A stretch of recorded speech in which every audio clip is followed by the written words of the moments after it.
So a nice hand for Aaron Steinler. Aaron.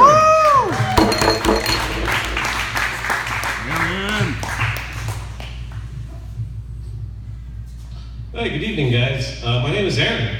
Let me tell you a little bit about myself here. I'm left-handed. I'm 29 years old. I'm about to turn 30 in about 4 weeks. I'm 160 pounds. I'm 5'9". I'm a civilian, never served in the military. I started masturbating when I was 13 years old. Didn't figure it out until I was about 17 and a half. If you do the math, that's about a 4.5-year delay between me figuring this whole thing out. So I'm sure y'all want to know that. Let me tell you some more stuff here. I'm from Ohio. I'm from the Midwest. Anybody here from Ohio? Or, okay, from Ohio. What part of Ohio? Northeast. Cleveland? Yeah. Same here. What, Euclid? Oberlin. Okay, Oberlin. Okay, cool. I'm from Menor. Anybody from the Midwest in general? How about the Midwest? Anybody from the Midwest? No? Okay, well, let me tell you, the Midwest is different than Arizona. Like, there's so many differences between Arizona and the Midwest. To name an example, in Arizona, if you want to go see snow in Arizona, you have to go climb a mountain. You have to go up the mountain. In the Midwest, you have to climb just to get out of the snow. It's like you'll wake up one day and you'll open your door and it's like, ah, crap, it snowed last night. Honey, get the ladder. Can you get the ladder so I can get out of the snow? Yeah, it snowed again. That's a difference. Here's another difference. In Ohio, in the Midwest, we like to think that the grass is greener on the other side. We like to say, oh, maybe the grass is greener on the other side. In Arizona, we're just happy if there is grass on the other side, because there ain't any grass out here. Here's another thing. In the Midwest, I don't know what it is about the Midwest, but stick shift cars are really popular. People love driving stick shift in the Midwest. Like all these guys, it's usually men too, who are like, a real man drives a stick. You ever hear that or see that? Like, there's some people in this audience I think really like stick shift. I don't like stick shift. I don't understand what it is about stick shift. Like, it just doesn't make sense to me. Like, I tried driving a stick shift once just to say that I did it. And so I'm in this car and I'm like trying to figure this thing out. And so I start driving and I hit the pedal and then I'm flooring it. I'm going like 10 miles an hour. I'm like, why isn't this thing going faster? And then the guy in the car is trying to help me. He's like, well, you see, you gotta press the clutch pedal. You gotta press the clutch and then change the gear. Apparently there's a pedal just for changing gears, which coming from someone like me who's only driven automatic is a really weird concept. See, my car has a pedal that changes gears. It's the accelerator. And honestly, it already took me 4.5 years to find my way around one stick. I don't want to have to learn another one. So, that's one thing that's different. Another thing that's different, in Arizona, we have these really ugly cockroaches. They're so disgusting. I know they have them in Ohio, but we never really see them much. And they come out, especially in the summertime, you see them a lot in Arizona. Just a couple weeks ago, I was, I had this girl over and we were talking and then things were starting to heat up. We started kissing and things were going really well. And then one of those cockroaches just popped out. And then we had to stop what we were doing. She kind of squealed a little bit and then I had to go, take care of the roach. And then when I was done, she's like, I think I'm gonna call it a night. I'm gonna get going. And that was the end of it. I got cock-blocked by a cockroach. Another thing that is really common in Arizona, guns. People in Arizona love guns. How many of you guys like guns? Anybody like guns? I love guns. I think guns are really cool. But here's the thing. I think people who like guns are really annoying sometimes. I like guns, but people who like guns are really not my favorite. I'm kind of a self-hating gun nut. I really like guns. I think they're really cool, but I always get into these conversations with people who are gun nuts, and because I'm all for gun control and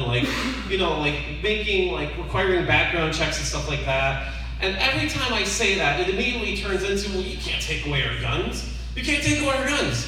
Even though that's not what I'm talking about. And they always give you these really dumb reasons why you can't take away guns. They're like, well, if you take away guns, they'll just start using knives. And my response to that is, okay, I'm fine with that. You know why I'm fine with that using knives? It's because it's a lot harder to kill someone with a knife than it is with a gun. All right? You know what we don't have in this country? Drive-by stabbers. Because nobody can do it. This is what it would be like if you're a drive-by stabber. All right, this would be like. Son of a bitch. Oh, you're gonna be so dead in just a minute here. Hold on. Fucking traffic. Hold on. All right. Oh, you're gonna be dead in just give me a minute here. All right, here we go now. Well, this thing's only going 10 miles an hour. Let's hit the clutch. Fuck. Yeah, so it always really floors me when people talk about that. And here's another thing that really annoys me about gun nuts. They always have to make this argument. They're like, well, you can't take away the guns.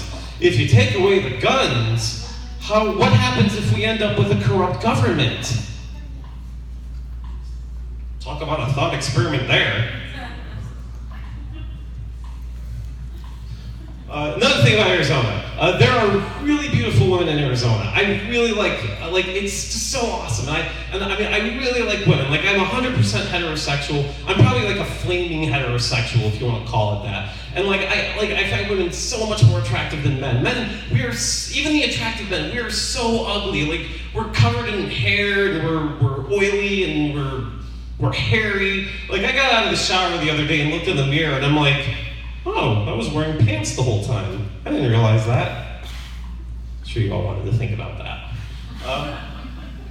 So here's another difference. They say that men are like dogs and women are like cats. And I think that's true. I really think that's true. Like when it comes to sex, like men and women go about it so differently. Like when a woman knows that she can get laid, she's pretty cool about it. Like she takes it pretty easy. She kind of eases it. She doesn't just go for it. But the thing is, like, with men, if you just, hint to a man the word sex, or you say the word sex, a man goes from, to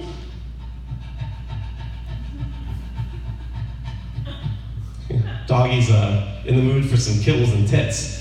In fact, women, if you train the man well enough, all you gotta do in 2 weeks, all you'll have to do is just ring a bell and his dick will start drooling. That's how easy it is. All right, a little Pavlov there for you, little psychology nerds.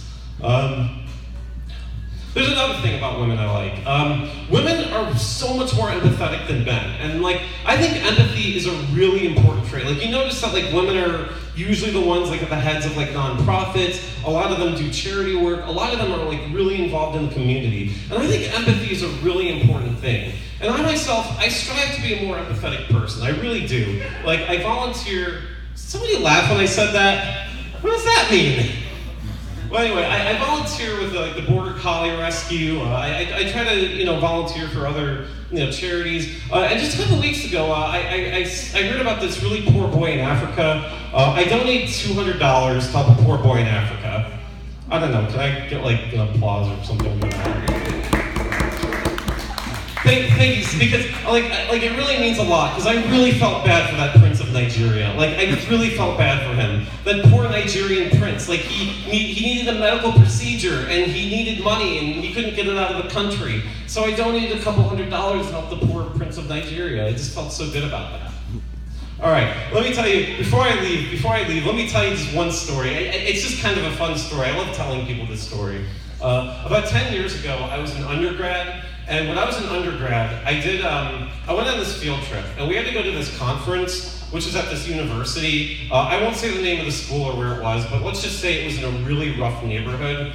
And we were in this really rough neighborhood, and we're trying to figure out where the Kellogg building is, which, we didn't know the campus, so we're trying to figure out where this is.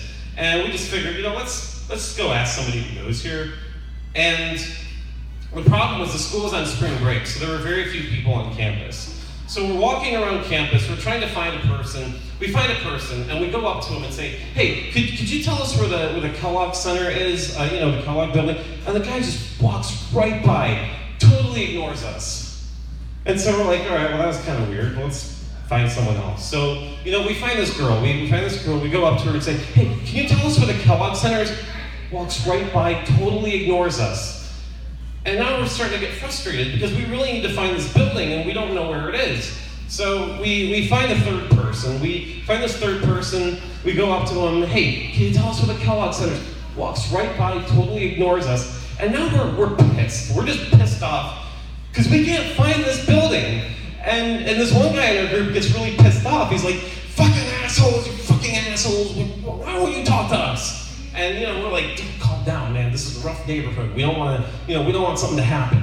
And so we figure, let's just go inside the building and let's just see if we can figure out, where this place is. So, we go into this building and we're kind of pissed off already. We're like, why won't these people talk to us? Why won't they talk to us? And we see a professor giving sign language to the students. That's why they wouldn't talk to us. So, the moral of the story is that actions may speak louder than words, but words are a lot easier to interpret. Thank you all very much. Let's keep it going for Aaron.